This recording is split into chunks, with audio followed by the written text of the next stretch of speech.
Hey there, and welcome. Tonight, we re-stepping back into a world you might not survive for even a single day. The medieval city. Beneath its towering spires and cobblestone charm lies a gritty, chaotic, and often dangerous reality. These weren't the fairy tale villages from storybooks, but bustling, foul-smelling places where disease spread faster than news. The air itself could make you sick, and even a walk through the streets might put your life at risk. In this journey, we'll explore the true rhythms of urban life in the Middle Ages.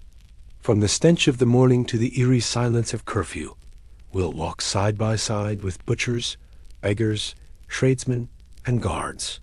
You'll feel the grime beneath your feet, the smoke in your lungs, and the ever-present tension between survival and collapse. Whether you were rich or poor, clean water was rare, and danger lurked in both daylight and shadow.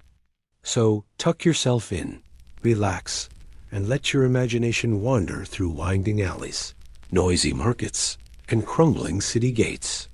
Tonight's history is raw, immersive, and unforgettable, and by the end, you might be grateful to live in the world you do now.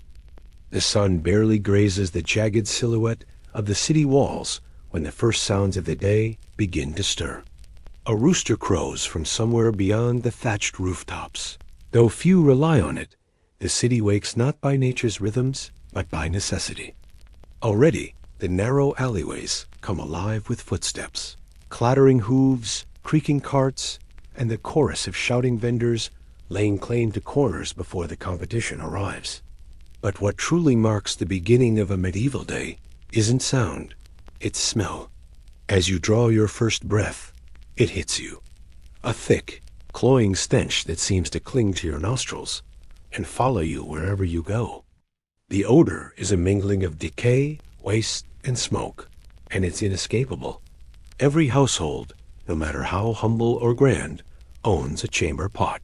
With no indoor plumbing, these vessels are carried carefully to open windows each morning, where their contents, urine, and feces are tossed directly into the streets below. There's no warning but the occasional cry of "Gardy-loo" in some regions, or nothing at all in others. Those unfortunate enough to be walking beneath learn to stay close to walls, heads covered.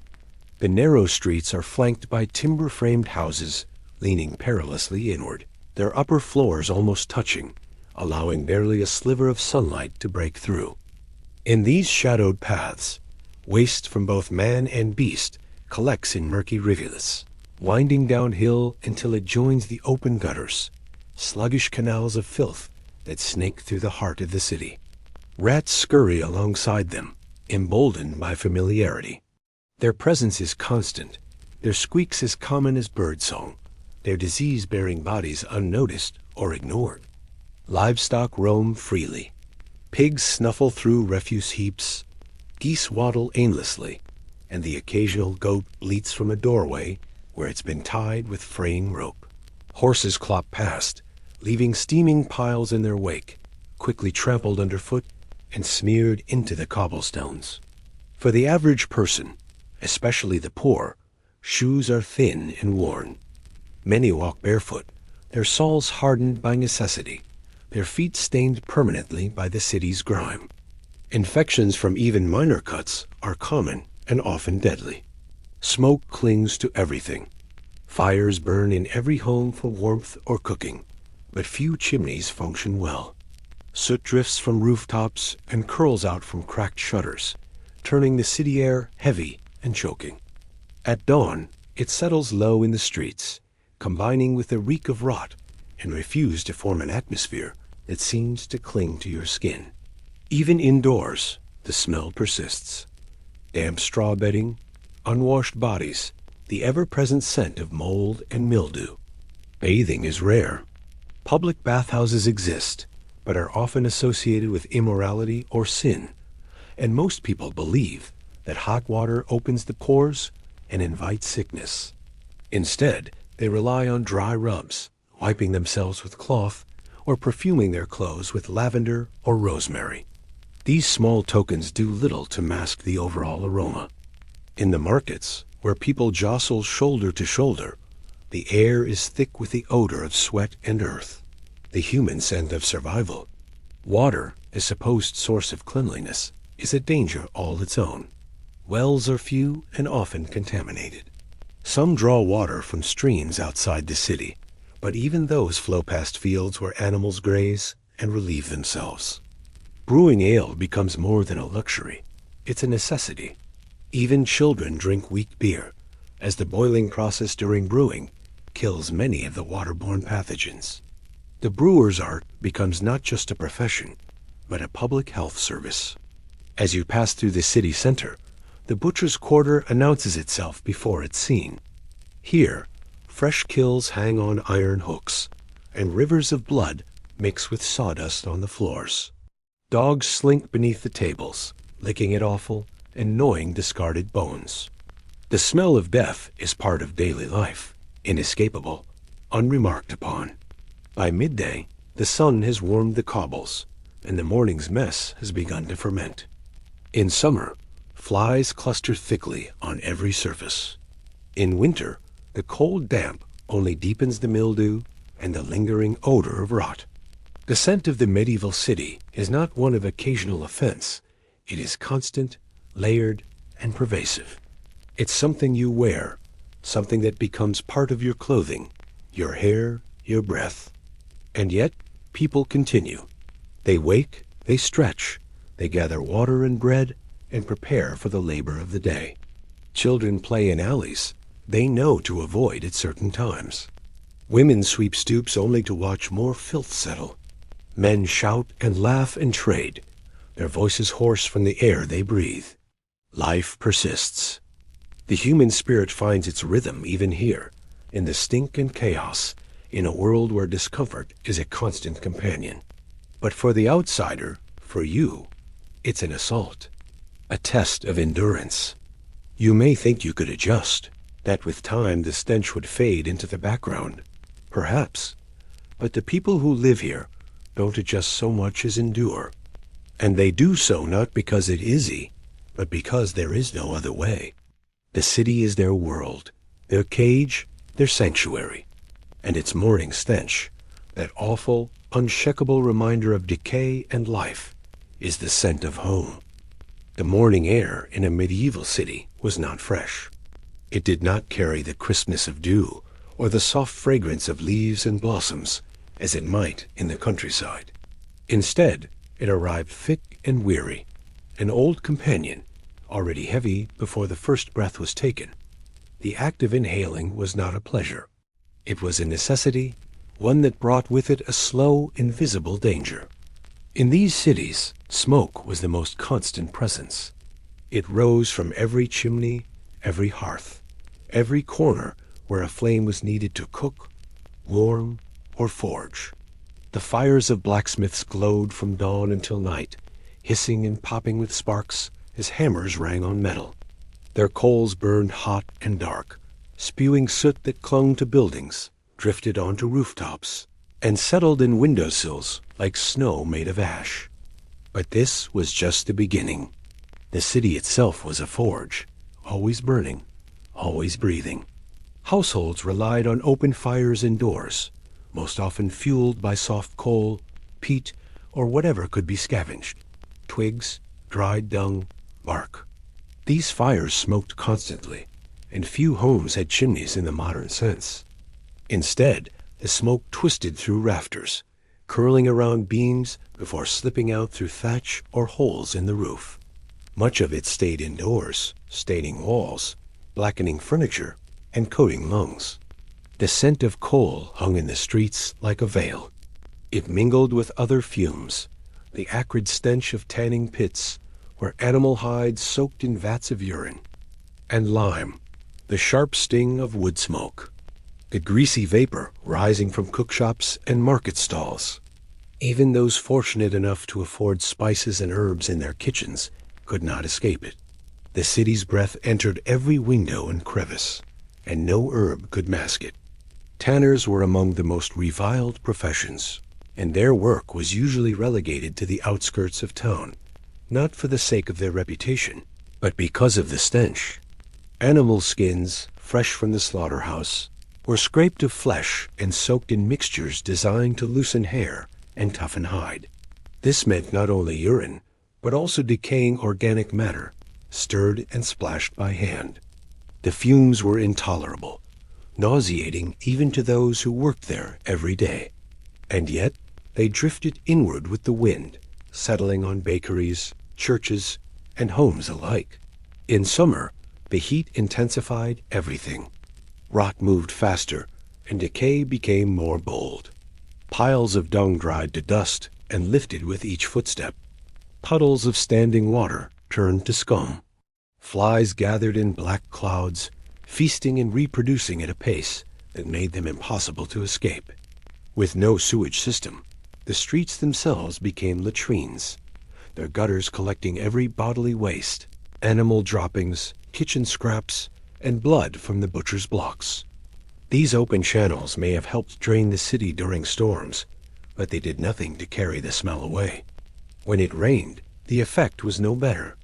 Water mixed with ash, mud, and filth to form a slick, reeking paste that clung to everything. It turned the air damp and oppressive, releasing even more odor from every soaked surface. People pulled cloaks over their heads, not from modesty, but as a shield, not from rain, but from breath. They walked with heads low, scarves drawn tightly over mouths and noses. Asthma, though not yet named, was common. A persistent cough was seen not as a symptom, but as a fixture of urban life. The elderly wheezed through their final years, while even the young often suffered from breathlessness. Soot blackened the interiors of their lungs, lining the soft tissue with a residue that built over time. Children who grew up in the city might never know what it meant to breathe freely. Their chests tightened with the seasons, and their first coughs came before they could even form words. The concept of air as something that could be clean was foreign. Physicians spoke of miasmas, invisible poisons that drifted through the air, carrying disease and death. These mists, they believed, could be counteracted with sweet smells, lavender bundles, burning incense, pomanders filled with cloves and rose petals. Wealthier citizens clutched these scented charms in the streets or hung them by bedsides, hoping they might repel not only the stink, but the plague. Indeed, when sickness came, and it came often, the air was blamed. Bad air was feared as much as rats or fleas, and it was not entirely wrong.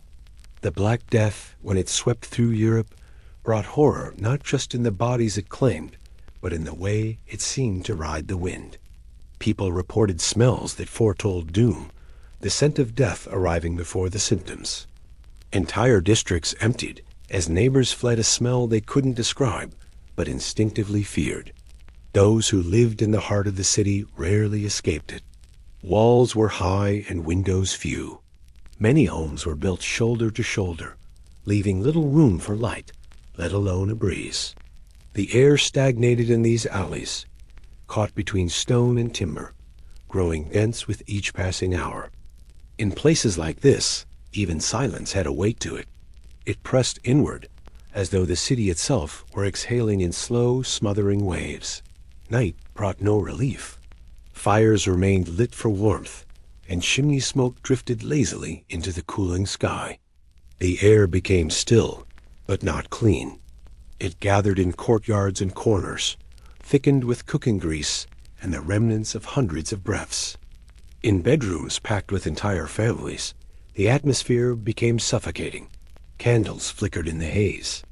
People dreamt in smoke, and yet life continued. Bakers rose early, their ovens feeding more soot into the sky. Blacksmiths resumed their hammering. Carts rumbled down filthy roads, stirring up ash and dung. The city breathed as it always had, and so did its people. They adapted, though never truly immune. Their lungs bore the marks, their voices rasped with years of inhaling dust and smoke and decay. To them, this air was life, harsh, punishing, but familiar. You might not last a day here. Your chest would tighten before midday. Your eyes might water from the sting. A deep breath would feel like a mistake. But to them, It was simply the cost of existence. The air was not their enemy. It was a mirror of their world, full of labor, tainted by survival, and heavy with history. They didn't notice the weight of it anymore. They had grown used to breathing in the city. Could you? They were always there, even when you didn't see them. Behind the wooden beams of the bakery, beneath the floorboards of the tavern, in the thatched roofs above your bed rats, were part of the medieval city as much as the streets themselves. You could hear them at night, the quiet scrabbling of clawed feet on stone, the twitch of fur behind sacks of barley, the sound of chewing in the darkness. For people in the 1300s, rats weren't just a nuisance. They were a companion of daily life, one you could never quite get rid of, no matter how hard you tried. It was not unusual to wake up in the morning to find a loaf of bread half-eaten, the edges gnawed and droppings left behind like a calling card. In homes with dirt floors and poorly sealed doors, rats roamed freely, nesting in straw mattresses and even biting sleeping children. There were stories, some likely exaggerated, of infants being mauled in the cradle or elderly tenants dying in their sleep, only to be partially consumed before morning. Whether true or not, the fear clung to every corner of the house. Most families learned to live with the rats, just as they did with the lice and the fleas, the way you'd accept a leaky roof or a smoky fire unpleasant, but normal. Markets were hotspots. Wherever there was food, there were rats. Grains, fruits, salted fish, they all attracted them. The open-air stalls were rarely clean, and after nightfall, when the crowds dispersed, rats emerged like silent scavengers. Bakers, fishmongers, and butchers knew to cover their goods at night, but wooden bins and burlap sacks were no match for determined teeth. Some shopkeepers employed cats, but cats could only do so much. For every rat caught, dozens more scurried behind the scenes. And where there were rats, there were fleas, tiny passengers that carried with them something far deadlier than hunger. The link between rats and plague wasn't fully understood at the time. People spoke of bad air or divine punishment, blaming the illness on sin or celestial alignment. But we now know what they didn't. That fleas riding on the backs of rats were among the primary vectors of the Black Death. And those fleas were everywhere. Once plague took hold in a city, it spread with terrifying speed. One infected rat could set off a chain reaction flea bites, leading to swollen lymph nodes, fever, and in many cases, death within days. It wasn't just the filth of the rat that was dangerous, but the company it kept. Yet rats were survivors. Their populations thrived in the cramped conditions of medieval cities. Waste was dumped into alleys and rivers, food scraps tossed into the street, and there were few sanitation efforts beyond the occasional half-hearted sweep by city workers. With no organized pest control, rats flourished. Their tunnels ran beneath the cities, through basements and cesspits, under churches and castles. You could be in the wealthiest manor or the poorest hovel, and still hear them in the walls, whispering in their way. The problem was so widespread that medieval texts mention it often.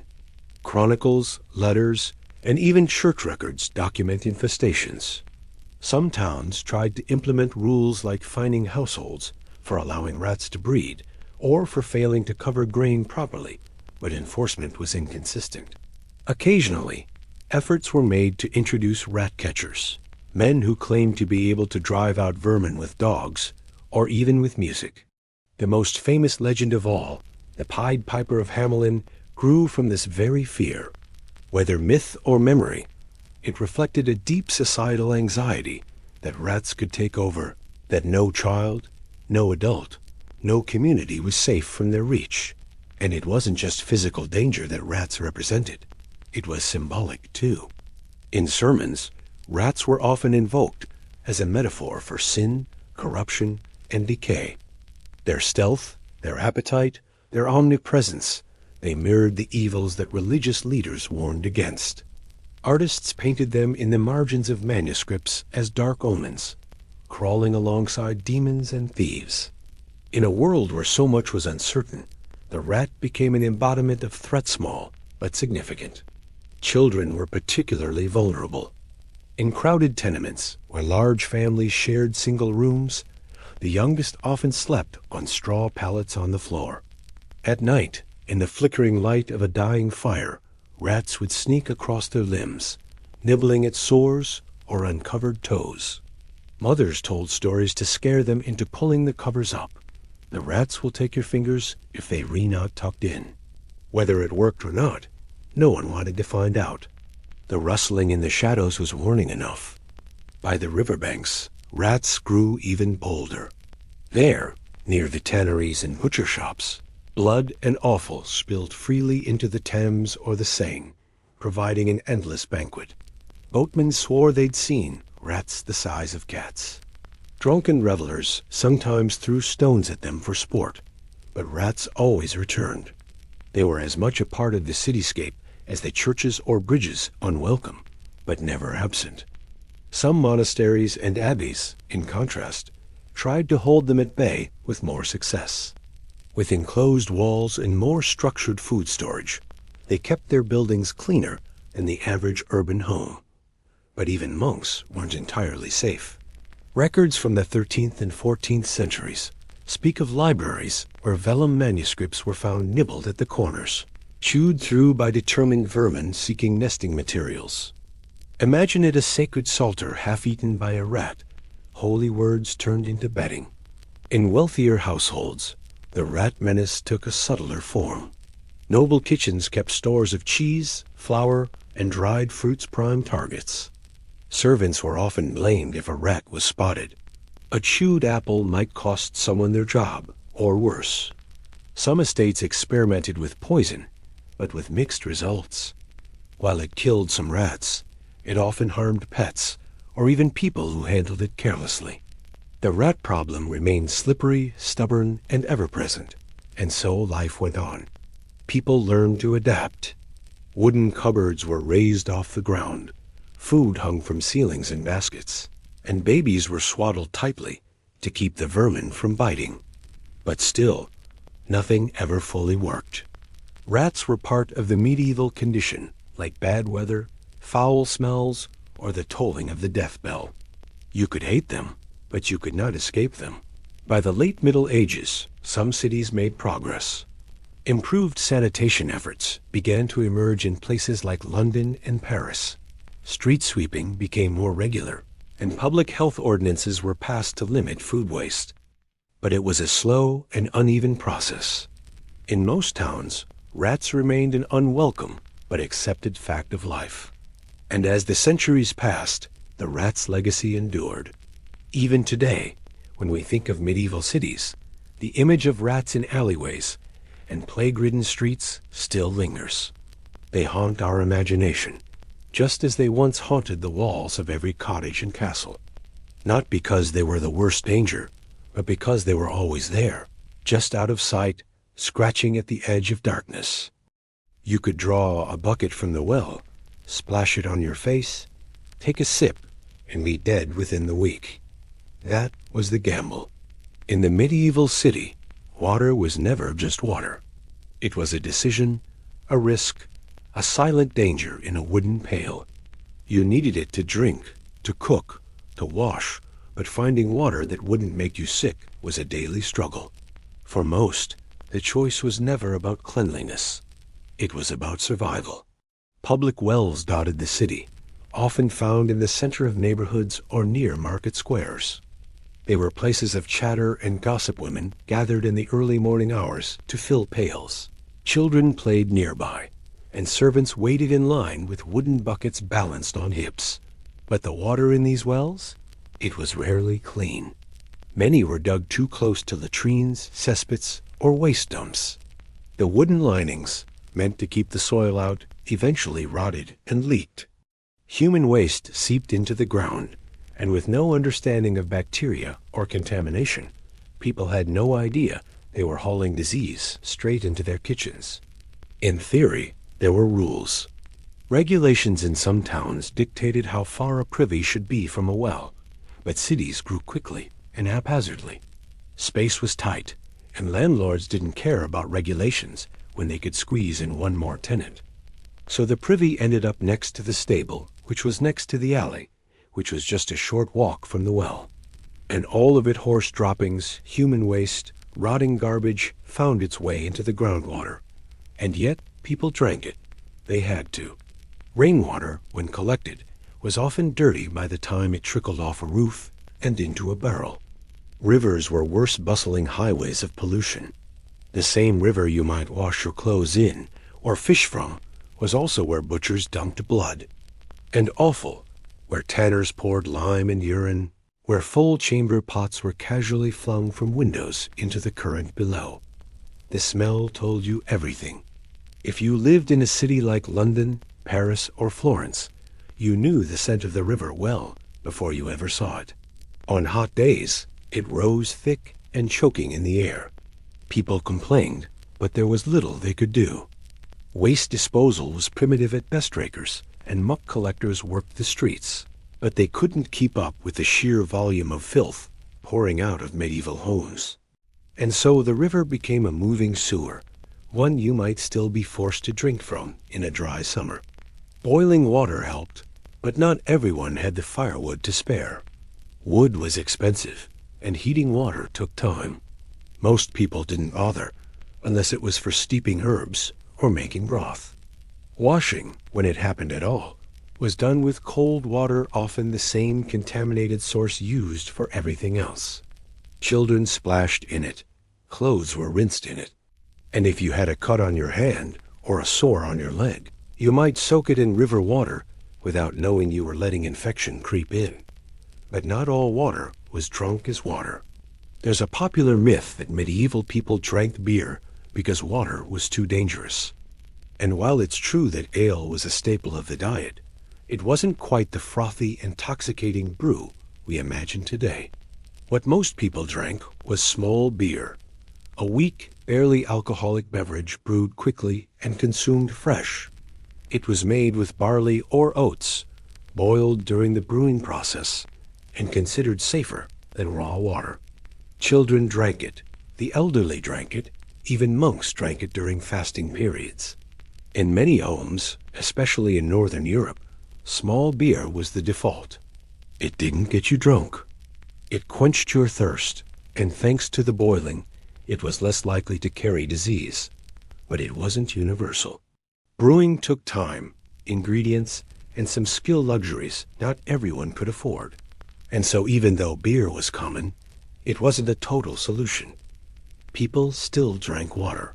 They just hoped it wouldn't kill them. Some cities experimented with early forms of plumbing. In Rome, centuries earlier, aqueducts had brought clean water to fountains and baths. But in the Middle Ages, most aqueducts had crumbled, and maintenance was patchy at best. Still, a few places, especially monasteries and large manorial estates, found ways to pipe in spring water using lead or stone conduits. The monks of Cluny, for example, were famous for their hygiene, with running water and elaborate systems for bathing and latrine disposal. But for the average citizen, such luxuries were a world away. Rain was a blessing and a curse. A good rain meant cleaner barrels, fresh water to rinse with, and maybe a rare full body wash.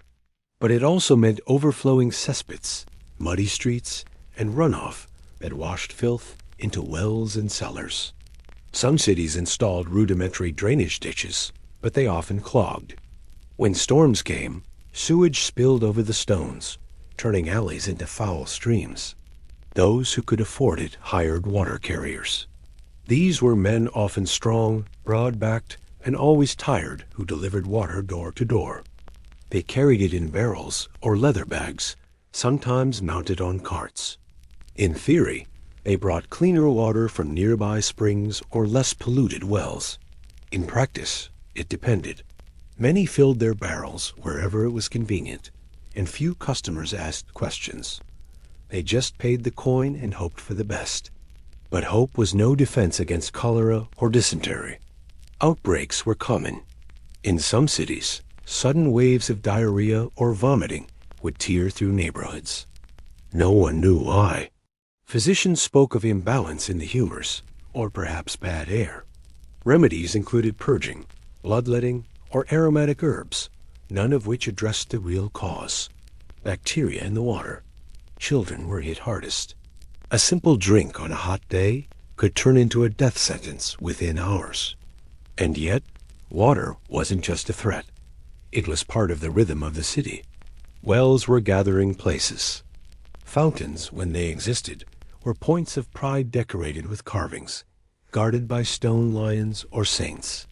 Some even had inscriptions warning against polluting them, though few obeyed. On feast days, people might wash in the river, laugh with friends, even baptize babies in the very water they feared. Water was life and death and daily ritual.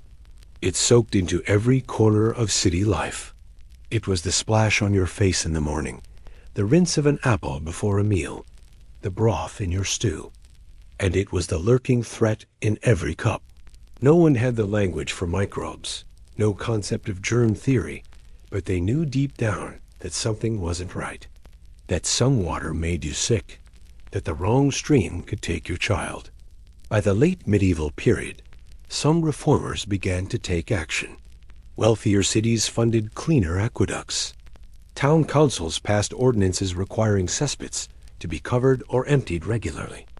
In London, fines were issued for dumping waste too close to wells. It was slow progress, patchy and uneven, but it was a beginning. The seeds of public health were being sown, however crudely. Still, for most of the Middle Ages, clean water remained a luxury, a hope. A rumor, perhaps, passed from one neighbor to another. There's a spring near the convent wall, cold and sweet. If you go before sunrise, you might catch it before the water carriers arrive. You would go, of course. You would rise before dawn, clutch your bucket, and walk in silence through the waking streets. Past the butcher's shop, the baker's oven, the flickering torchlight of a night watchman. Past the steaming gutters and the crooked houses. Past the smell. And if you were lucky, if no one else had come before you, if the spring hadn't gone dry, if your bucket didn't tip on the way back, you might have water clean enough to drink, at least for that day. You step outside your door, and the city swallows you whole. The street is barely wide enough for two people to pass shoulder to shoulder, and above your head, timber-framed buildings lean so close together their rooftops nearly touch. The sky is a ribbon of gray between eaves, chimneys, and dangling laundry.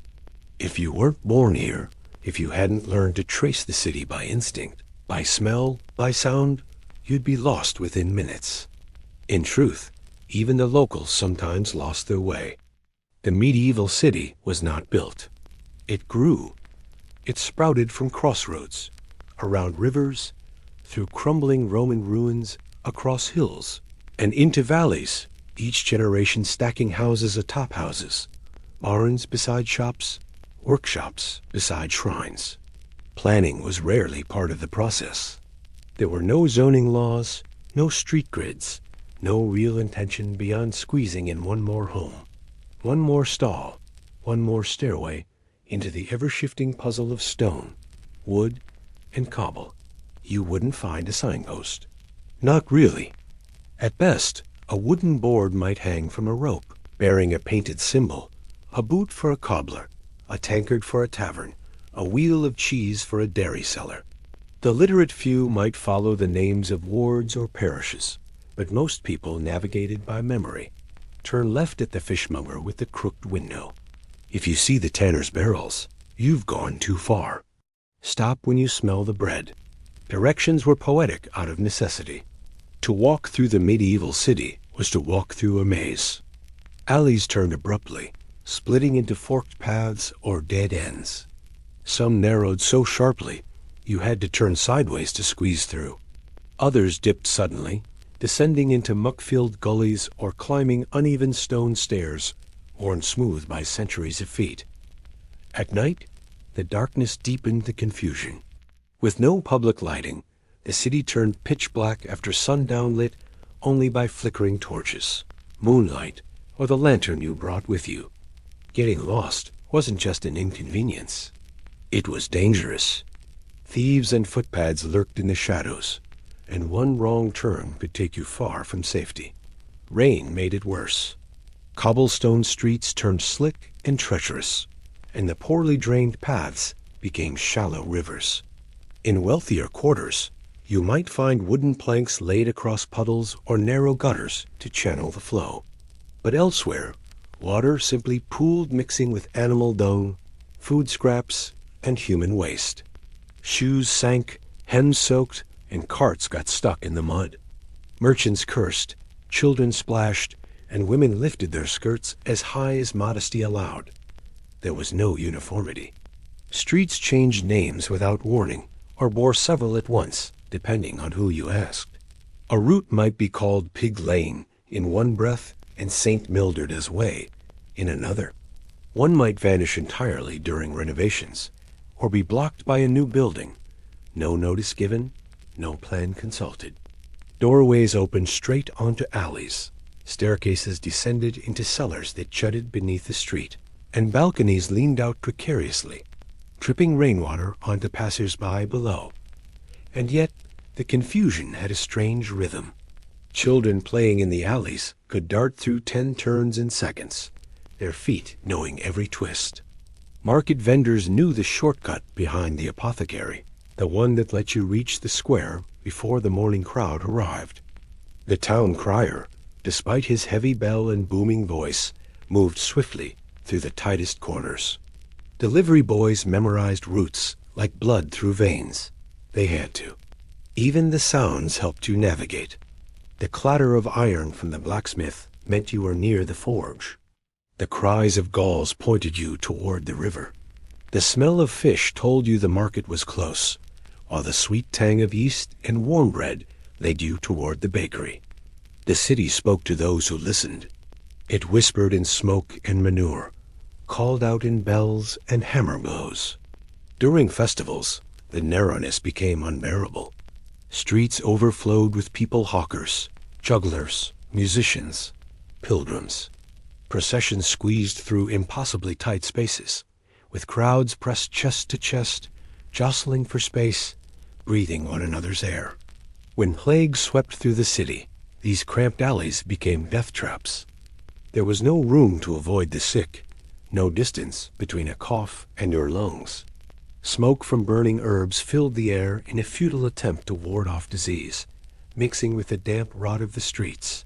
Still, people carried on. They had no other choice. In wealthier districts, the chaos was a little more tamed. The streets near cathedrals or castles might be broader, better kept. They had cleaner drainage, smoother paving stones, more orderly facades. But even there, disorder crept in at the edges. A butcher's stall might spill into the walkway, blocking half the road. A noble's coach might become wedged between 2 corners too tight for its wheels. The city allowed no arrogance. It humbled all who walked its ways. Maps existed, but few owned them. They were rare, expensive, often wildly inaccurate. Some were artistic rather than functional, filled with illustrations of saints and beasts rather than true directions. They might show the city as a series of rings, or with the cathedral disproportionately massive in the center.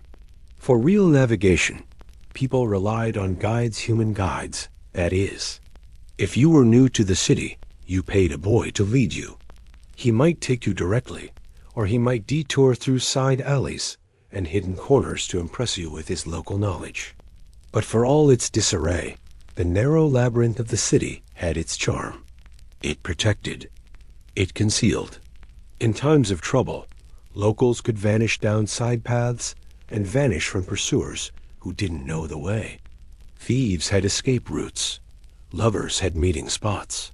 Children had secret games passed down like treasure maps. There were places in the city where the sun never touched the ground, where buildings leaned so close together they cast eternal shadow. In those cool, quiet places, life still pulsed. A fishwife humming as she gutted a carp. A child playing knucklebones by candlelight. A monk passing silently to prayer. In the narrowness, life compressed. It became intimate, immediate, close. Sometimes the streets told stories. Their names whispered fragments of history. Milk Street, where dairymaids once gathered. Gropekant Lane, a brutally honest reminder of where women once sold their bodies. Ironmonger's Row, where the clang of metal rang for centuries. The names outlasted their origins, becoming part of the fabric of the city's collective memory. And yet, the labyrinth also held menace. Fires spread quickly in such tightly packed quarters. A single torch dropped in a wooden shopfront could ignite half a neighborhood before a bucket brigade could respond. When flames came, people ran blindly, and those unfamiliar with the city's maze sometimes ran toward danger rather than away. The great fires of London, Paris, and countless lesser cities left scars that never truly healed. Reform came slowly. Over centuries, some cities began to regulate street width, introduce paving, enforce fire breaks. But the medieval core remained. Even in modern cities today, if you walk into the oldest parts, around ancient cathedrals, or along forgotten rivers, you'll feel it. The twist, the squeeze, the sudden alley that seems to go nowhere, and yet carries echoes of footsteps long past. The medieval street was more than a road. It was a mirror of life itself. Unpredictable, crowded, messy, full of stories, teeming with danger and wonder in equal measure. And if you stood in the middle of it, unsure of which way to turn, the best thing to do was this: listen. Smell the air. Follow the scent of bread, the clink of hammer on anvil, the rush of water in the gutter. Let the city lead you. Just don't forget the way back. Got it. No deleting, just writing straight through. Here's the full, continuous 1,200-word Section 6 script exactly as you want it, with no intros or breaks, just pure content for your educational video. The medieval butcher shop was a place unlike anything we see today.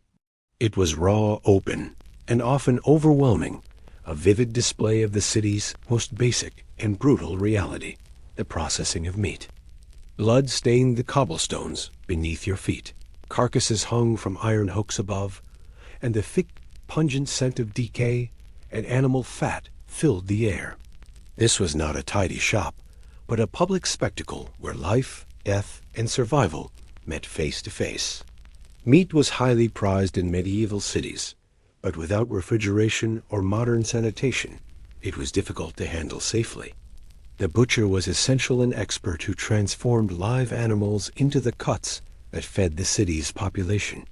His trade demanded strength, skill, and a tolerance for the mess and smell that came with it.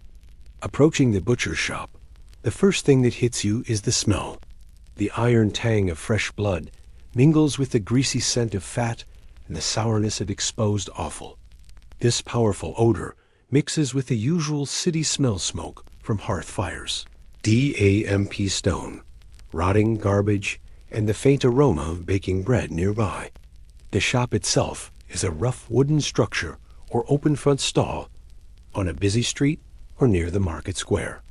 Above the doorway hangs a simple wooden sign painted with the image of a cleaver or a pig's head, a clear marker for a largely illiterate public. From heavy iron hooks suspended along beams, sides of beef, legs of pork, sheep carcasses, and whole plucked poultry dangle, swaying slightly in the breeze. The flesh is raw, exposed to the elements and insects. Below, the cobblestones are dark with dried and fresh blood stains. The ground is uneven and often slippery from drippings and water used to rinse the area. Flies buzz incessantly, drawn to the exposed meat and refuse, while rats dart in shadows, scavenging for scraps. This swarm of vermin is a constant presence and a reminder of the city's poor sanitation. Yet the butcher's shop was also a center of life and commerce. Passers-by stopped to watch the butcher at work, a rhythmic performance of strength and precision. The sharp thud of cleavers striking wooden blocks echoed down the street, while apprentices scurried around, carrying carcasses, sharpening knives, or scrubbing floors. The butcher himself was a figure of skill and power, wielding knives, cleavers, and saws to break down animals with practiced expertise. A skilled butcher knew the anatomy of each animal intimately, how to separate muscles, cut through joints, and trim fat to maximize the value of every carcass. Prime cuts like tenderloin, ribs, and sirloin were sold at higher prices to wealthier customers, while lesser cuts, neck, brisket, offal like liver and kidneys, were sold cheaper or used for sausages and tallow. Nothing was wasted. The apprentices, often young boys learning the trade, had their faces and clothes smeared with blood and grime, evidence of the hard physical nature of their work. Butchery was not just cutting meat. It was a skilled craft that required strength, precision, and knowledge of the animal's body. Unlike modern butcher shops, the medieval butcher's domain was rarely closed off. Its open front meant anyone could watch the grisly process, turning the shop into a kind of public theater, a daily reminder of the cycle of life and death behind the food people ate. For city dwellers, this was normal, an accepted part of urban life, but this openness came with serious hygiene problems. Blood, fat, and offal often spilled onto the street and into gutters, adding to the city's foul odors and filth. Flies and rats thrived in this environment, carrying disease and making the butcher's neighborhood particularly unpleasant. Occasionally, city officials tried to enforce cleanliness, ordering butchers to properly dispose of waste or move slaughtering to designated areas, but enforcement was inconsistent. Many butchers continued their messy work openly, the filth tolerated as a necessary evil. Livestock, pigs, cattle, sheep, goats, and chickens were brought into the city, either alive or freshly slaughtered from rural markets on the outskirts. In smaller towns, slaughtering often took place right in the street or near the shop, contributing to the mess. Larger cities sometimes had designated slaughterhouses where animals were killed and prepared away from crowded streets, but these were still far from clean by modern standards. Preserving meat was a constant concern. Without refrigeration, butchers relied on salting, smoking, drying, or packing meat in fat to extend its shelf life. Fresh meat had to be sold quickly, often within hours, or it risked spoilage. Spoiled meat was dangerous, but sometimes disguised or sold cheaply to the poor, who had little choice. Despite the unpleasant conditions, the butcher's shop was vital. It connected city to countryside, provided food for rich and poor, and offered a glimpse into the realities of medieval life, brutal, physical, and often messy, but necessary for survival. The butcher's trade reflected the harsh truths of the medieval city: close quarters, limited hygiene, and a life lived amid raw, unavoidable realities. Visiting the butchers was to confront the animal origins of the food supply in a way few modern people experience. It reminds us that food, especially meat, was hard-won and came at the price of blood, smell, and the open presence of death. The butcher's shop was not only a place of commerce, but a vivid chapter in the story of city life: gritty, noisy, smelly, and utterly human. The city was never silent. From dawn's first light until long after the sun dipped below the horizon, a constant symphony of noise filled the streets, alleys, and market squares of the medieval town. Bells tolled from churches, their deep peals marking the hours, calling people to prayer or warning of danger. The sharp clink of metal came from forges and workshops, where blacksmiths hammered iron into tools, horseshoes, and weapons. Vendors shouted their wares in booming voices, competing for attention in the crowded marketplaces. Hooves clattered on cobblestones as horses pulled carts loaded with goods, their drivers barking orders and urging the animals onward. This was a city alive with sound unrelenting, chaotic, and utterly immersive. For those living within the city walls, peace and quiet were rare luxuries. The cacophony was a constant backdrop to daily life, impossible to ignore. The sounds could be overwhelming, wearing on nerves and draining energy. Yet the noise also had purpose and rhythm. Bells kept time for the community, forging a shared schedule in an age before clocks were common. The clang of hammer on anvil signaled industry and productivity, while the cries of merchants echoed the bustling trade that sustained the city's economy. The church bells were perhaps the most recognizable sound. Their ringing shaped the day, marking the canonical hours for prayers matins, lauds, vespers, and signaling moments of communal gathering. When the bells tolled rapidly, they warned of fire or attack, sending residents scrambling to safety. These sounds were so familiar that people might hear them in their dreams, a reminder that life in the city was governed not only by daylight, but by the pulse of faith and vigilance. Workshops and forges contributed a steady percussion to the soundscape. Blacksmiths labored from morning till evening, the relentless pounding of hammer on heated iron creating sparks and noise. Wheelwrights, coopers, and carpenters added their own rhythmic contributions, shaping wood and metal to meet the city's growing needs. The clangor was loud and relentless, a symbol of urban industry that never truly stopped. Marketplaces were centers of vocal energy. Vendors hawked everything from fresh produce to cloth, spices, and livestock. Their cries rose above the din as they tried to outsell one another, employing catchy slogans, sharp wit, or even insults to draw customers. Bargaining added another layer of noise shouts of offer and counteroffer, laughter, and occasional argument. The hustle and bustle of trade brought life to the city's heart, but also contributed to the constant clamor. The streets themselves were noisy corridors. Horses and carts clattered over uneven cobblestones, their hooves and wheels creating a percussive rhythm.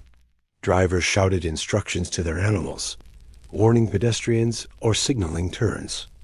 Children played games that included shouting and laughter. Town criers added their voices, broadcasting news and proclamations, their bells ringing to capture attention. Even the sounds of daily chores, water drawn from wells, laundry beaten on stones, joined the urban chorus. At night, the noise did not cease entirely. Although quieter, the city retained a hum of activity. Guards marched their beats, bells tolled the hours, and occasional revelers spilled out of taverns with laughter and song. Fires crackled and dogs barked in the darkness. For many, true silence was a dream deferred, a rare respite in a world that never fully rested. Despite its relentlessness, the city's soundscape also offered familiarity and comfort. Residents learned to navigate the noise, identifying which sounds signaled danger, which marked time, and which promised daily necessities. The noises stitched the urban fabric together, a shared soundtrack to the lives of millions. In this world of constant sound, sleep was precious. Bedrooms were often small and shared, with little insulation against the noises outside. People adapted using earthenware jars to muffle sound or placing thick fabrics over windows. Yet many were roused before dawn by bells or carts making their rounds. For the medieval city dweller, rest was a brief interlude between the unending chorus of the day. The sound of the city was more than noise. It was life itself, vibrant and unyielding. It spoke of work and worship, trade and turmoil, community and conflict. To live in the medieval city was to be immersed in this ever-present soundtrack, a reminder that peace was hard-won and quiet a rare treasure. The medieval city was a place of order and chaos, law and disorder, where the presence of authority was both constant and at times unpredictable. To walk its crowded streets was to know that at any moment you might encounter a city guard, a town official, or a magistrate figures tasked with maintaining control, enforcing laws, and meting out justice. Yet, authority was often a tangled web of power, corruption, and fear. For common folk, a brush with authority could mean anything from a stern warning to brutal punishment, and sometimes the reasons were as arbitrary as a suspicious glance or a whispered rumor. City guards were the most visible agents of order. Unlike modern police forces, medieval guards were often poorly trained and equipped, drawn from local militias or hired as watchmen. Their duties were varied and demanding. They patrolled the streets to deter thieves and troublemakers, enforced curfews, monitored markets for cheating vendors, and guarded the city gates. They were expected to be the city's eyes and ears, but their effectiveness varied greatly. Some were diligent and fair, while others abused their power, extorting money or harassing the poor. These guards carried weapons such as maces, halberds, or swords, and wore armor or uniforms that marked their authority. Their presence was meant to reassure law-abiding citizens and intimidate wrongdoers. Yet, their role was complicated by the reality of medieval justice, which was often harsh and swift. Punishments could be brutal: public whipping, stocks or pillories, branding, mutilation, or even execution. Stealing a loaf of bread to feed a starving family could lead to a cruel sentence. Justice was less about fairness and more about maintaining order and deterring crime, often through fear. Corruption was a constant danger. City officials, from tax collectors to judges, sometimes exploited their positions for personal gain. Bribery and favoritism were common, meaning that those with wealth or connections might escape punishment while the poor suffered. Accusations could be manipulated. A merchant might bribe a guard to avoid fines, or a rival could use officials to suppress competition. This environment bred mistrust and fear among the populace, who never quite knew if justice would be served or subverted. Medieval justice was public and theatrical. Trials might be held in the marketplace, where crowds gathered to witness verdicts and punishments. This spectacle was designed to reinforce authority and deter others from crime. Public executions especially were gruesome events drawing large audiences. The condemned were often displayed before death as a warning, hanged, beheaded, or subjected to cruel tortures. For the urban poor, such punishments were a grim reminder of the limits of tolerance. But justice was not always swift or certain. Legal processes varied widely depending on the city, the crime, and the accused. Some cases relied on local customs or the word of neighbors, others on testimony and evidence, and some on brutal methods like trial by ordeal. Often, suspicion alone could lead to arrest or punishment, especially for those on society's margins. Being looked at funny by a guard or reported by a neighbor could mean a night in the stocks or worse. The city's gates and walls were also sites of control and conflict. Guards regulated who could enter or leave, checking for contraband or people fleeing justice. Smugglers and thieves tried to evade watchful eyes, while officials imposed taxes and tolls. The movement of goods and people was tightly controlled, with guards wielding the power to seize property or imprison offenders. For ordinary residents, the authority was both protector and oppressor. Guards could offer protection from thieves, but also posed a threat themselves. Officials might ensure fair markets or exploit the poor through heavy taxes and fines. This ambivalence shaped daily life in the city. Respect for law mingled with fear and resentment. In this environment, people learned to navigate the complex dance of authority. Some paid bribes to avoid trouble, others kept a low profile to stay unnoticed. Communities banded together for mutual protection, while rumors and gossip spread warnings of corrupt officials or impending crackdowns. The city was a place where power was visible, but justice was never guaranteed. A brush with authority could come unexpectedly, a guard's harsh word, an accusation whispered in the marketplace, or a sudden raid on a tavern. For some, it was a minor inconvenience. For others, a life-changing event. Punishment was a constant threat hanging over the crowded streets, a reminder that survival depended not only on one's actions, but on luck and connections. This tense relationship between citizens and authority shaped the medieval city's character. It was a place where law and order were maintained through a mixture of fear, spectacle, and negotiation, reflecting the fragility and complexity of urban life in the Middle Ages. Understanding this dynamic reveals how medieval societies balanced control and chaos, and how ordinary people coped with the ever-present shadow of power.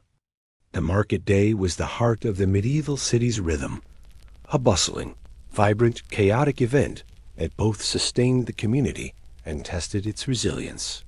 From the moment dawn broke, the city's market squares filled with a whirlwind of activity. Merchants setting up stalls, farmers arriving with their goods, townsfolk gathering to buy necessities and luxuries alike. It was a place alive with color, sound, and sent a sensory overload where fortunes could be made or lost, friendships forged, and conflicts ignited. Yet beneath the lively bustle lay danger, deceit, and hardship. Markets were not merely centers of trade. They were battlegrounds of survival, where every transaction carried risk. The first light of market day saw vendors hustling to claim their spots, their carts and tables laden with wares. Fresh vegetables, fruits, herbs, and grains competed for attention alongside cloth, pottery, tools, and livestock. The sharp smell of spices mingled with the earthy scent of hay and the pungency of animals. Crowds pressed in tightly, navigating narrow aisles between stalls. Voices rose in a constant din, hawkers shouting prices, buyers haggling fiercely, children weaving through the throng. The marketplace was a microcosm of city life itself, noisy, crowded, and unpredictable. Price gouging was common and a constant source of tension.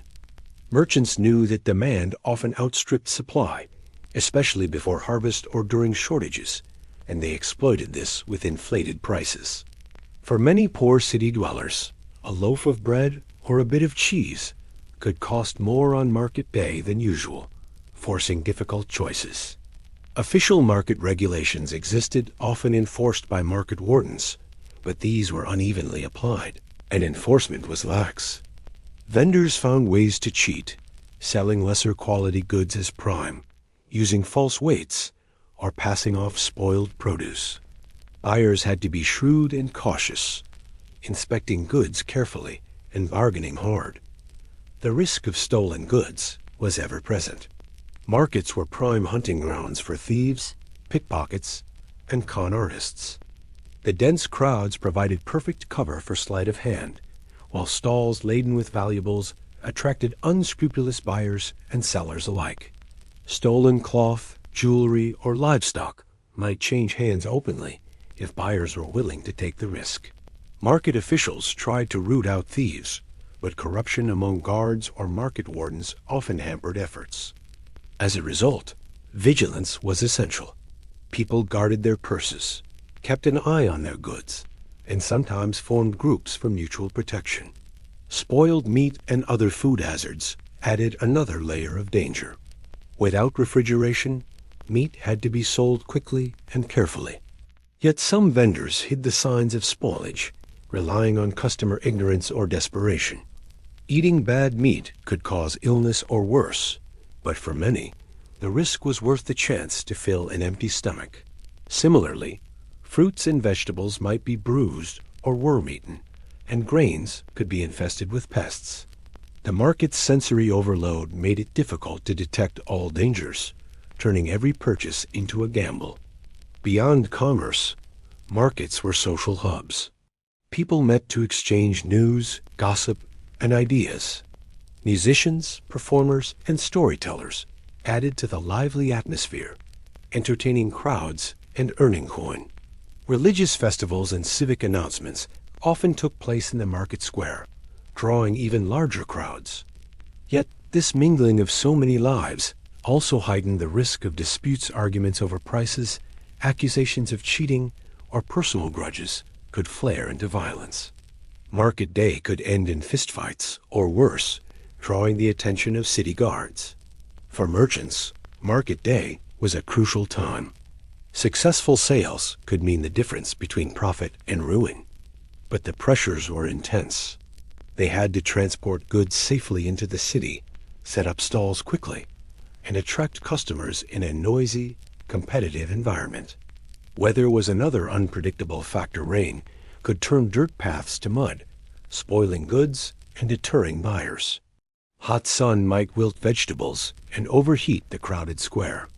Merchants developed tricks to survive, selling early, before crowds gathered, using scents to mask odors, or forming alliances with other vendors. Buyers, too, had to be savvy. They weighed quality against price, knowledge against urgency.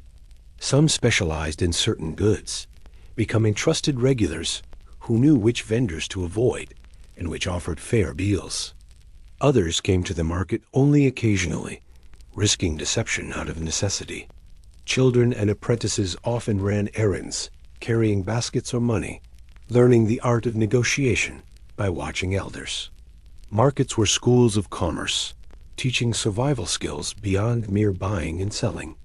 The marketplace also reflected the city's social hierarchy.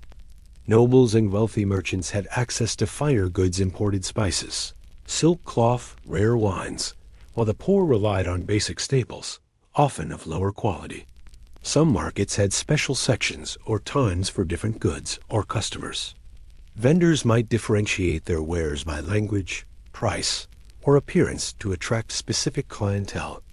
Markets were thus a mirror of urban life's inequalities, played out in stalls and bargaining. As the day wore on, the markets slowly emptied. Unsold goods were packed away, stalls dismantled, and streets cleared of carts and crowds. The aftermath was often a mess. Spilled grain, discarded husks, broken pottery, and forgotten scraps littered the ground. Street sweepers and animals scavenged what remained. For a few hours, the market square was silent and empty until the next market day would bring the chaos back once more. Market day was more than a routine event. It was a crucible of city life, where economy, society, and culture intersected in a dynamic, often unpredictable way. For medieval city dwellers, survival depended on navigating this complex world with sharp eyes, quick wits, and steady nerves. The market was lively and dangerous, but it was the beating heart of the medieval city.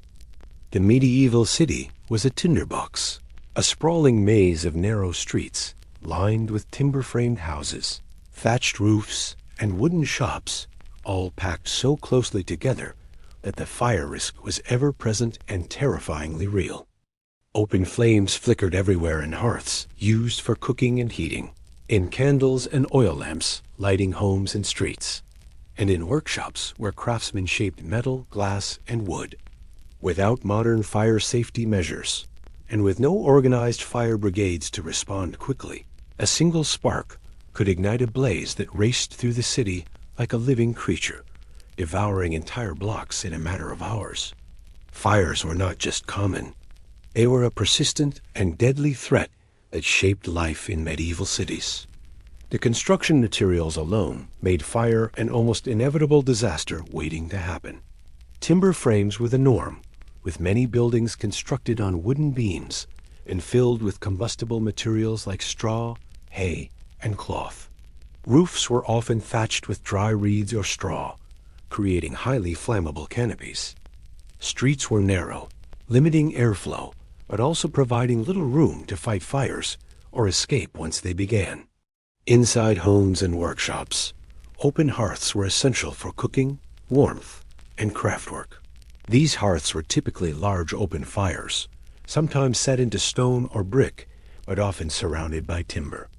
Candles and oil lamps added light, but also fire hazards, with open flames placed dangerously close to curtains, tapestries, and wooden furniture. Sparks from fireplaces could easily land on floorboards or loft spaces filled with dry materials. In workshops, sparks from forges or grinding wheels posed further risks, especially when mixed with sawdust or shavings. The absence of a formal firefighting force meant that responses to fires were slow and uncoordinated. When a fire broke out, the first people to respond were usually neighbors and local volunteers who grabbed buckets, blankets, and anything that might smother flames or carry water. These impromptu bucket brigades were the city's primary defense, passing water hand to hand from wells, rivers, or barrels. But with limited water supplies and primitive equipment, they often struggled to control fires once they spread beyond the initial outbreak. The narrow streets, while useful for defense and commerce, also acted as conduits for fire. Flames could leap from roof to roof, igniting thatch and timber walls in moments. Wind could drive embers into alleyways, setting off secondary blazes far from the original source. Once a fire started, it could be nearly impossible to contain, forcing residents to flee or watch helplessly as their homes and livelihoods burned. Fires caused devastating loss of life and property. Entire neighborhoods could be reduced to ash and rubble within hours. With so many buildings packed tightly, a single fire could destroy dozens or even hundreds of homes, workshops, and public buildings. The aftermath was grim. Displaced families, ruined businesses, and a cityscape scarred by blackened timbers and smoking ruins. Recovery was slow, expensive, and uncertain. Many families lost not just possessions, but legal documents, food stores, and even years of accumulated wealth. The danger was so well known that many medieval cities adopted regulations aimed at fire prevention and control. These laws might forbid open flames at certain times, require chimneys and hearths to be built with stone or brick, or ban thatched roofs in favor of tile or slate in some areas. Fire breaks, empty spaces, or wider streets were sometimes mandated to slow the spread of flames. But enforcing these rules was difficult, and many residents ignored or circumvented them due to cost or convenience. City authorities also attempted to organize firefighting efforts by appointing watchmen or fire wardens who patrolled at night, looking for signs of fire and sounding alarms. Some cities developed simple warning systems, bells or horns, to alert residents and call volunteers to the scene. Despite these measures, the lack of specialized equipment and training meant that firefighting remained largely a community effort, reliant on courage, speed, and sheer determination. The great fires that struck cities like London in 1212, or later in 1666, were reminders of the terrible power of urban fire. Though separated by centuries, these disasters shared common causes and consequences: dense wooden construction, open flames, inadequate firefighting, and widespread destruction. Between such great catastrophes, countless smaller fires ravaged neighborhoods, leaving behind cycles of ruin and rebuilding. For medieval city dwellers, living with the constant threat of fire shaped many aspects of daily life. People kept buckets of water or sand ready, built hearths carefully, and avoided careless handling of flames. Some carried simple firefighting tools, like axes or hooks, to tear down burning material and create fire breaks. Neighborhoods sometimes organized watch groups to patrol at night or during dry spells. Fire was a shadow over the city, never far away and always feared. Yet life went on despite the risks. The resilience of medieval communities was remarkable. When fires destroyed homes and shops, neighbors and guilds often helped each other rebuild. Charitable organizations and religious institutions provided some relief, offering shelter and aid. New building techniques slowly emerged, and over time, cities became better prepared to reduce fire hazards. But in the medieval period, the threat remained immediate and deadly. The fire trap of the medieval city was a harsh lesson in vulnerability. It revealed how the architecture, economy, and daily practices of urban life intertwined with danger. It underscored the fragility of life and property in a world before modern safety systems and firefighting technology. And it left a lasting mark on the history and character of cities that survived these fiery trials to grow into the metropolises we know today. You don't think much about your health until you fall ill in the medieval city. Suddenly, the world narrows to aches, fever, and confusion. But here, getting sick is terrifying, not just because of the pain, but because the care available is crude, uncertain, and sometimes worse than the illness itself. There are no modern hospitals, no trained doctors with sterile tools or medicines. Instead, you rely on barber surgeons, herbalists, and prayers, often with little hope of real healing. If you're lucky, you find a barber surgeon nearby, the closest thing the city offers to medical help. This person cuts hair, shaves beards, and most importantly, performs basic surgeries like pulling teeth, treating wounds, or bloodletting. Yes, bloodletting. It was believed that your body's health depended on balancing four humors: blood, phlegm, black bile, and yellow bile. And if you're sick, it's because one of them is out of whack. So, your barber surgeon might open a vein, use leeches, or place heated cups on your skin to draw out blood, hoping to restore that balance. You lie back, feeling the sharp sting as a blade cuts your skin or leeches latch on, sucking at your blood. It's unpleasant and sometimes leaves you weaker, but you trust it will help. The barber's tools aren't clean, and you worry about infection, but what choice do you have? Medicine is as much about tradition and hope as actual healing. Hospitals, if you hear of them, are not like those you imagine today. Often run by monks or nuns, they are places of charity more than cure. They give shelter to the poor, pilgrims, and the very sick, but expect little in the way of treatment. You might receive a bed, some food, and prayers said over you. But diseases often spread easily here, and care is basic. If you're fortunate, a kind monk or sister will offer comfort, but there are no cures to speak of. You've heard the air itself can make you ill. People say bad smells carry poison miasma that seeps into your lungs. So they burn herbs, carry scented flowers, or keep fires burning to purify the air. You might do the same, hoping the smoke keeps sickness at bay. It's a small comfort in a city where filth piles up, streets stink, and clean water is scarce. When plague or other terrifying diseases arrive, the city becomes a place of fear and desperation. You watch neighbors fall ill, their bodies covered in black spots or swollen painfully. Quarantine might be ordered, forcing families into isolation, sometimes in crowded, miserable conditions. There is no vaccine, no cure, only prayers and hope that you don't become the next victim. Your daily life changes. You eat less, if you can, and rest as much as your cramped home allows.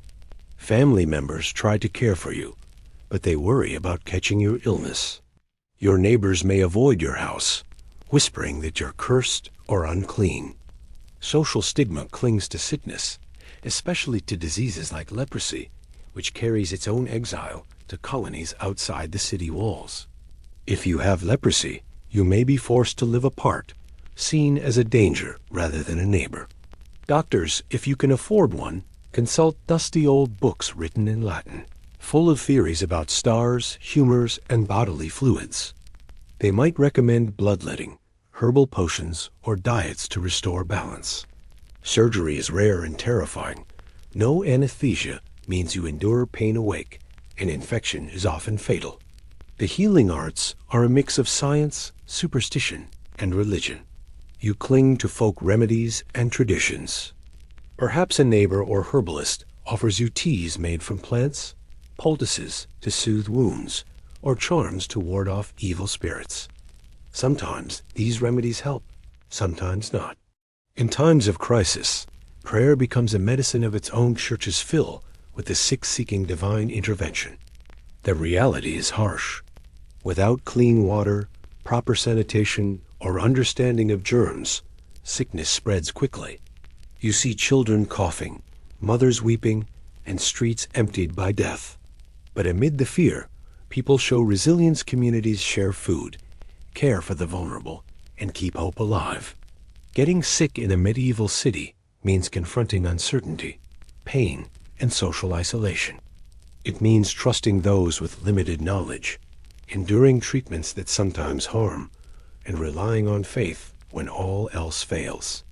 It's a harsh world, but one where human compassion and courage persist. You don't think much about your health until you fall ill in the medieval city. Suddenly, the world narrows to aches, fever, and confusion.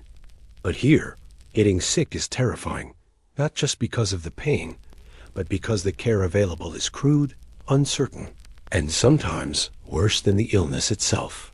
There are no modern hospitals, No trained doctors with sterile tools or medicines. Instead, you rely on barber surgeons, herbalists, and prayers, often with little hope of real healing. If you're lucky, you find a barber surgeon nearby, the closest thing the city offers to medical help. This person cuts hair, shaves beards, and most importantly, performs basic surgeries like pulling teeth, treating wounds, or bloodletting. Yes, bloodletting. It was believed that your body's health depended on balancing four humors: blood, phlegm, black bile, and yellow bile. And if you're sick, it's because one of them is out of whack. So, your barber surgeon might open a vein, use leeches, or place heated cups on your skin to draw out blood, hoping to restore that balance. You lie back, feeling the sharp sting as a blade cuts your skin or leeches latch on, sucking at your blood. It's unpleasant and sometimes leaves you weaker, but you trust it will help. The barber's tools aren't clean, and you worry about infection. But what choice do you have? Medicine is as much about tradition and hope as actual healing. Hospitals, if you hear of them, are not like those you imagine today. Often run by monks or nuns, they are places of charity more than cure. They give shelter to the poor, pilgrims, and the very sick, but expect little in the way of treatment. You might receive a bed, some food, and prayers said over you. But diseases often spread easily here, and care is basic. If you're fortunate, a kind monk or sister will offer comfort, but there are no cures to speak of. You've heard the air itself can make you ill. People say bad smells carry poison miasma that seeps into your lungs. So they burn herbs, carry scented flowers, or keep fires burning to purify the air. You might do the same, hoping the smoke keeps sickness at bay. It's a small comfort in a city where filth piles up, streets stink, and clean water is scarce. When plague or other terrifying diseases arrive, the city becomes a place of fear and desperation. You watch neighbors fall ill, their bodies covered in black spots or swollen painfully. Quarantine might be ordered, forcing families into isolation, sometimes in crowded, miserable conditions. There is no vaccine, no cure, only prayers and hope that you don't become the next victim. Your daily life changes. You eat less, if you can, and rest as much as your cramped home allows. Family members try to care for you, but they worry about catching your illness. Your neighbors may avoid your house, whispering that you're cursed or unclean. Social stigma clings to sickness, especially to diseases like leprosy, which carries its own exile to colonies outside the city walls. If you have leprosy, you may be forced to live apart, seen as a danger rather than a neighbor. Doctors, if you can afford one, consult dusty old books written in Latin, full of theories about stars, humors, and bodily fluids. They might recommend bloodletting, herbal potions, or diets to restore balance. Surgery is rare and terrifying. No anesthesia means you endure pain awake, and infection is often fatal. The healing arts are a mix of science, superstition, and religion. You cling to folk remedies and traditions. Perhaps a neighbor or herbalist offers you teas made from plants, poultices to soothe wounds, or charms to ward off evil spirits. Sometimes these remedies help, sometimes not. In times of crisis, prayer becomes a medicine of its own. Churches fill with the sick seeking divine intervention. The reality is harsh. Without clean water, proper sanitation, or understanding of germs, sickness spreads quickly. You see children coughing, mothers weeping, and streets emptied by death. But amid the fear, people show resilience. Communities share food, care for the vulnerable, and keep hope alive. Getting sick in a medieval city means confronting uncertainty, pain, and social isolation. It means trusting those with limited knowledge, enduring treatments that sometimes harm, and relying on faith when all else fails. It's a harsh world, but one where human compassion and courage persist. The medieval city has bustling streets and busy workshops, owed much of their order and their limits to the guilds. These powerful organizations controlled everything from who could practice a trade, to the quality of goods produced, to the prices you could charge. If you wanted to work as a baker, blacksmith, weaver, or any other craftsman, the guilds dictated the rules you had to follow. For many, guild membership was the difference between survival and struggle, prosperity and poverty. You step into the workshop of a guild member, and you feel the weight of centuries-old tradition. Guilds were more than just professional associations. They were social networks, training schools, and regulatory bodies rolled into one. They ensured that their trades upheld certain standards, but also protected their members' economic interests by limiting competition. If you weren't part of the guild, you might not legally be allowed to work in the city at all. The process to join a guild was rigorous. You started as an apprentice, often in your early teens, bound by contract to a master craftsman who taught you the skills and secrets of the trade. This apprenticeship could last many years, during which you lived with your master, learning the craft from the ground up. You were not paid during this time, but you were expected to be loyal and diligent, absorbing everything you could. After apprenticeship, if your master judged you skilled enough, you might become a journeyman. This was a stage of paid work, where you traveled sometimes to other cities to hone your craft and gain experience. Journeymen could work for different masters, but still didn't have full rights within the guild. Only after producing a masterpiece, a work demonstrating your skill and knowledge and paying fees, could you become a master craftsman and full guild member. As a master, your rights expanded. You could open your own workshop, take on apprentices, and vote in guild meetings. But you also accepted strict rules.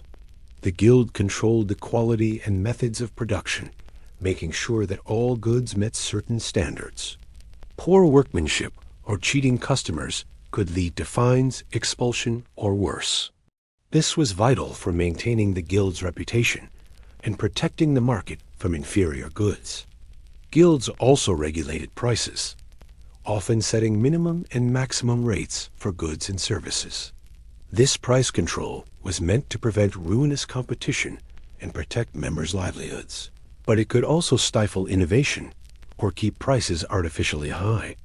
You had little freedom to undercut rivals or experiment with new techniques without guild approval. The balance between cooperation and competition was delicate and sometimes tense.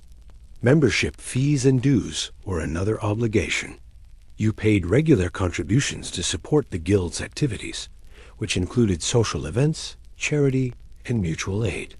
Guilds often functioned like early insurance groups, helping members in times of illness, old age, or hardship. They organized funerals, sponsored feasts, and funded the construction or decoration of chapels and guild halls. This social dimension strengthened bonds among members and gave the guild influence beyond mere trade regulation. Guilds wielded considerable political power within the city. They represented their trades in city councils and influenced laws and policies affecting commerce. Some guilds had their own militia units to protect their interests or enforce regulations. Their halls were centers of both economic and civic life, places where deals were made, disputes settled, and alliances formed. Being part of a guild meant being part of the city's power structure. However, guild membership was not open to everyone. Women were often excluded from most trades, though exceptions existed, especially in textile-related crafts. Immigrants or outsiders could face barriers to entry, and sometimes guilds acted to protect local workers from foreign competition. This exclusivity reinforced social hierarchies and sometimes led to tensions within the city. If you tried to work outside the guild system selling goods, independently or practicing a trade without approval, you risked penalties, ranging from fines to confiscation of your tools or goods. The guilds enforced their rules vigorously, as protecting their monopoly meant protecting their members' livelihoods. Informal or illegal work existed, but always under threat. The guild system shaped the medieval city's economy and culture profoundly. It created standards of quality and fairness, but also limited opportunity and innovation. For workers, guilds offered security and status, but also control and restriction. The rules were strict, the hierarchy clear, and the stakes high. For you, navigating the guild rules meant understanding more than just your craft. It meant becoming part of a community bound by tradition, responsibility, and mutual dependence. It meant following orders, paying dues, and proving your worth, not just in the products you made, but in the loyalty you showed. The guild was your protector and your gatekeeper. This system endured for centuries, influencing how cities grew and trades developed. Even today, echoes of the guilds remain in modern trade unions, professional associations, and the pride craftsmen take in their work. But in the medieval city, the guild rules were the law of the workshop, a strict code that shaped the rhythm and reality of daily labor. The medieval city was not just a place of commerce, craft, and crowded streets. It was also a community governed deeply by faith and morality, where the church held immense power over daily life. In these tightly packed neighborhoods, the watchful eyes of the clergy extended far beyond the walls of the cathedral or chapel. Morality was law, and the church's influence shaped everything you did, said, and even thought. Gossip, blasphemy, or missing mass were not mere social slips. They could bring fines, public shame, or even harsher punishments. Living in the medieval city meant living under constant spiritual surveillance. From the moment you stepped out of your home, you were aware of the church's presence. Bells tolled regularly, marking hours for prayer and calling the faithful to Mass. Church buildings, often the tallest and most ornate in the city, dominated the skyline, their spires reaching upward as reminders of divine authority. The parish priest, monks, or friars were not just spiritual leaders. They were enforcers of moral order, community counselors, and, in many ways, local law enforcement. The church taught that sin was not just a private matter, but a danger to the entire community. Gossip and slander could damage reputations and cause discord.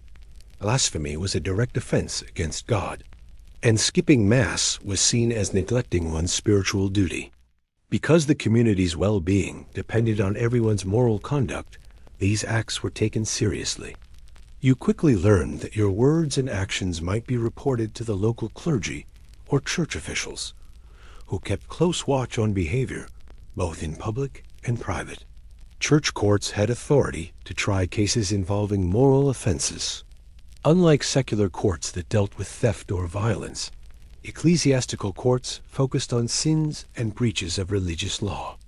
If you were accused of blasphemy, heresy, or immoral behavior, such as adultery or drunkenness, you could be summoned before the church authorities.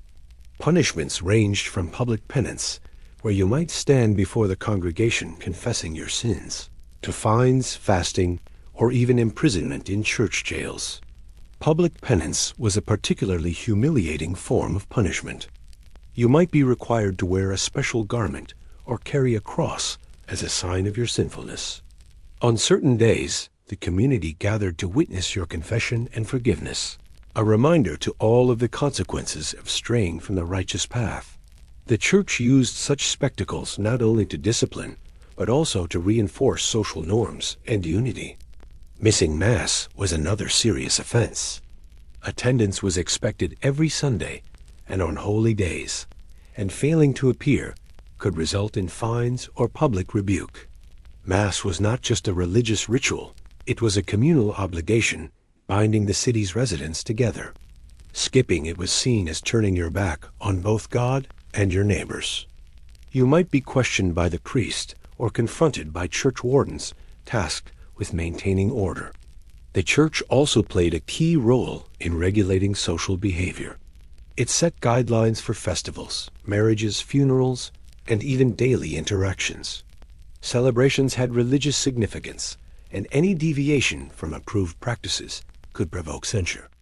Marriages required church sanction, and forbidden relationships, like those between close relatives or outside wedlock, were harshly condemned. Funerals and burials had strict rules to ensure the soul's passage and to maintain communal sanctity. You couldn't escape the church's moral gaze even within your own home. Confession was a regular practice, and priests encouraged parishioners to confess sins truthfully and frequently. This private ritual was a powerful means of control, as confessors learned personal secrets and could advise or threaten penitents. It created a relationship of trust and fear with the church's spiritual authority intertwined with everyday life.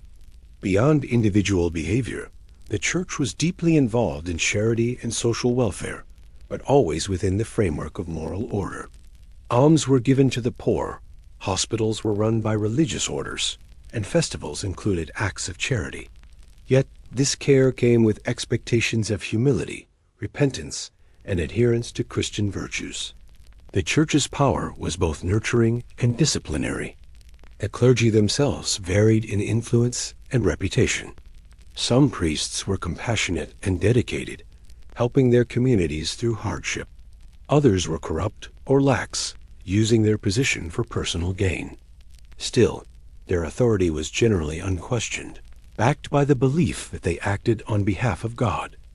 To challenge the church's moral laws was to challenge the very fabric of medieval society. This watchful moral order shaped how you lived, worked, and interacted. People learned to censor themselves, careful about their speech and conduct. Neighborhood gossip was often tinged with fear, as rumors could lead to accusations and investigations. Blasphemers and troublemakers became cautionary tales told to children. Respect for the church was intertwined with respect for community and order. The church's influence extended into education and culture as well. Schools were often run by religious institutions, teaching reading, writing, and doctrine. Art, music, and literature were infused with religious themes and served to reinforce moral lessons. The city's calendar was punctuated by religious festivals that mixed solemn worship with joyous celebration, binding people together in shared belief. Yet, despite its power, the church was not immune to criticism and dissent. Throughout the medieval period, various movements questioned clerical corruption, demanded reform, or challenged doctrine. These tensions sometimes played out within the city, causing friction between secular and ecclesiastical authorities. Still, for most residents, the church remained the central pillar of moral life. Living under the watchful eye of the church meant accepting a world where spiritual and social rules were inseparable. Your choices were governed not just by laws written on parchment, but by the unseen hand of faith and the very real presence of priests and church officials. It was a world where morality was law, and the church was the ultimate judge. You wake up to the harsh reality that death is never far from your doorstep in the medieval city. It is a constant presence looming, unavoidable, and raw. From the unstable, crumbling buildings around you to the spoiled food sold in the crowded markets, dangers lurk in every corner, and people die every day. The air often carries a faint smell of decay and the sound of distant bells tolling, calling the city to mourn yet another lost soul. Living here means accepting that death is part of your world, woven into the fabric of daily life. Your home, like most in the city, is made of timber and wattle and daub, often hastily built and poorly maintained.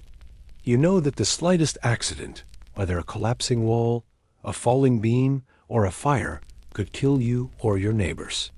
Buildings lean precariously close, their upper stories jutting over the narrow streets like watchful specters. Sometimes you hear groans or creaks in the night, and you wonder if the city itself is alive with the threat of collapse. When a house does fall, it often crushes those inside without warning. Food is another constant worry.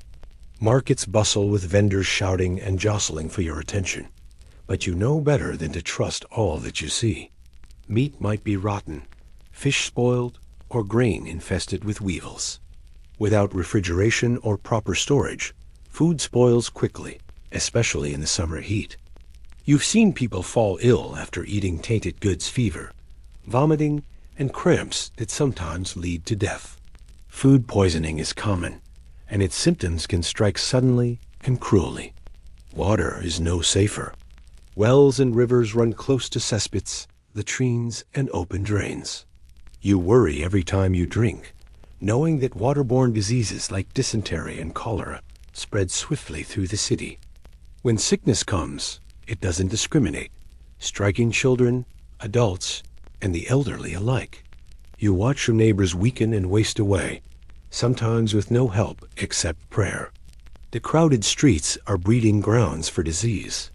You hear whispers of the plague, the Black Death that once swept through, killing thousands and emptying entire neighborhoods. The memory of that horror lingers, a shadow over every cough or fever. Every death bell toll reminds you of the fragility of life, the thin line between health and sickness. You see death everywhere in the cries of grieving families, in the piles of refuse where rats scurry, and in the overcrowded cemeteries struggling to keep pace with the dead. Graveyards lie just beyond the city walls, but they fill quickly. Sometimes the ground is too full, and the dead are stacked in layers or buried in mass graves. It is not uncommon for bodies to be dug up and moved to make room for new ones. The smell of earth turned and bodies buried mixes with the sense of the living city. When someone dies, their passing is marked by ritual and noise. The death bell rings out a slow, mournful toll from the church tower, a signal to the community that a soul has departed. Families gather to mourn, sometimes in small, cramped homes where the air thickens with sorrow. Funerals are somber affairs, but the sheer number of deaths means there is little time for lengthy mourning. Bodies are hurriedly prepared and buried to prevent the spread of disease. You've learned to live with the constant presence of death, but it never becomes easy. The loss of a friend, a neighbor, or a family member leaves an ache that no prayer can fully soothe. Children grow up knowing that some of their playmates will not see adulthood. You yourself have faced illness and injury, and you carry scars, both visible and invisible, from the many brushes with mortality. Despite the grim realities, life presses on. Markets open again. Children play in the streets, and people gather in taverns to share stories and seek comfort. Death is a part of the cycle, a reminder of the preciousness and precariousness of life. You move carefully, hope fiercely, and cherish every moment in the shadow of mortality. As we wrap up this journey through the harsh realities of medieval city life, it's clear that every day was a delicate balance between survival and hope. From crumbling buildings and tainted food to the ever-present toll of death bells, life was filled with dangers that tested the strength and spirit of its people. Yet, amid these challenges, communities endured, traditions persisted, and the human will to live shone through the darkest times. If you found this exploration insightful and want to dive deeper into the fascinating, often overlooked corners of history, be sure to subscribe and hit that notification bell. I post detailed, immersive videos that bring the past to life, perfect for anyone curious about how people lived, struggled, and survived through the ages. Don't forget to like this video if you enjoyed it, and share your thoughts or questions in the comments below. I love hearing what interests you most. Your support helps keep these stories alive and encourage more content just like this. Thank you for watching, and stay tuned for the next chapter as we continue to uncover the hidden layers of history, one story at a time.